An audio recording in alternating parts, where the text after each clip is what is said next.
pertanyaan tentang masalah perilaku emosional. Ya. Salma, Ya, ya. apakah Salma sering bereaksi negatif seperti marah, tegang tanpa sebab yang jelas? Contohnya yaitu kayak rewel, tidak sabaran, terus mudah menangis, banyak menangis. Ya ada. Bu, kalau rel ya itu loh, kalau minta sesuatu itu baru rewel, baru marah-marah. Berarti terkadang kalau minta sesuatu ya ibu. Ya.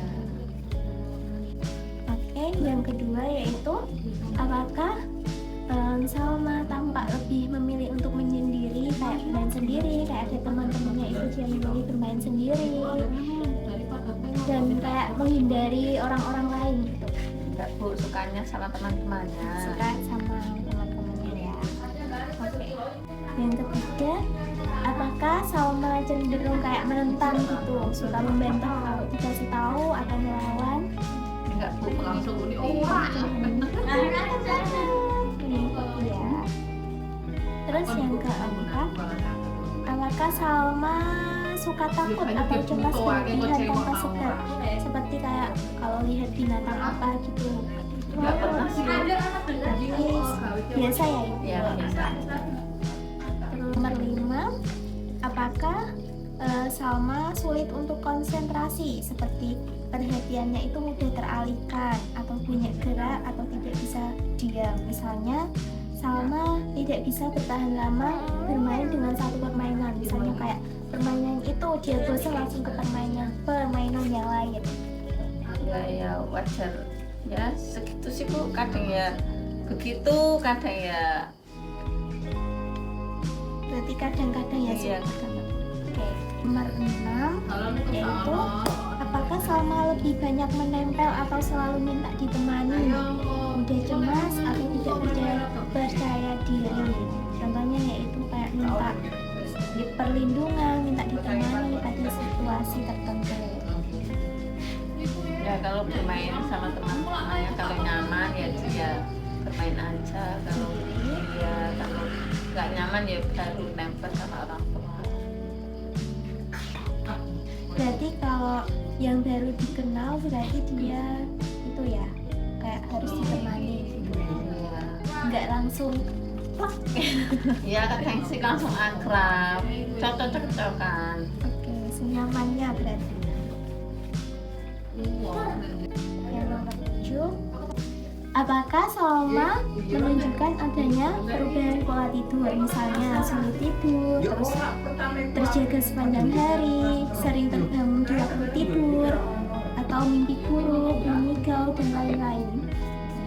Kalau tidurnya jam 11 malam sampai pagi. Berarti jam 9 belum bisa tidur ya? Belum. Berarti seperti nah, nomor 8 yaitu apakah Salma mengalami perubahan pola makan dari yang biasanya, seperti kayak kehilangan nafsu makan, tidak mau makan sama sekali, atau makan yang berlebihan, terus sangat memilih jenis makanan, terus membiarkan makanan lama di mulut tanpa dikunyah atau diumum? Nggak pernah seperti itu. Berarti pola makannya teratur ya ibu? Iya.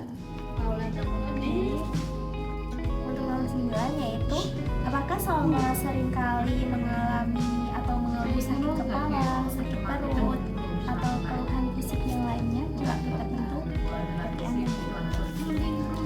Nomor 10, apakah Salma mudah putus asa atau frustasi dan sering menunjukkan emosi yang negatif, misalnya sedih atau kecewa yang berkepanjangan, atau mudah mengeluh, marah, atau protes. Misalnya ketika Salma merasa kesulitan dalam menggambar atau yang lainnya, lalu berteriak minta tolong, marah, atau merobek kertasnya. Nggak pernah Bu. Untuk nomor 11 yaitu apakah Salma menunjukkan kemunduran pola perilaku dari kemampuan yang sudah dimilikinya, misalnya Salma mengompol kembali atau menghisap jempol atau tidak mau berpisah dengan orang tua atau siapa? Enggak. Berarti sesuai perkembangan umurnya ya. Untuk nomor 12, apakah Salma sering bertengkar, berkelahi atau menyerang anak-anak yang lain, baik secara verbal maupun non-verbal, misalnya mengejek, terus meneriaki atau merebut permainan dan memukul temannya. Ya kalau kadang-kadang sih begitu Bu, kadang ya apa itu minta mainan. Kalau mainannya satu sama yang temennya itu rebutan kayak gitu. Iya. Nomor 13, Salma sering diperlakukan tidak menyenangkan oleh anak lain ataupun orang dewasa, misalnya ditinggal bermain, diejek, dikata-katai, terus disakiti atau yang lainnya. Cara yang diganggu om-omnya itu diajak bercanda gitu loh Bu. Biasa Jawanya kayak digila gitu ya. Iya. Untuk yang nomor 14 yang terakhir ya Ibu, ini apakah Salma cenderung berperilaku merusak atau selalu ingin menang atau menguasai, misalnya merusak benda, menyakiti dirinya atau yang lainnya. Nggak pernah sih Bu. Berarti sesuai ya ini. Oke. Terima kasih. Sama-sama.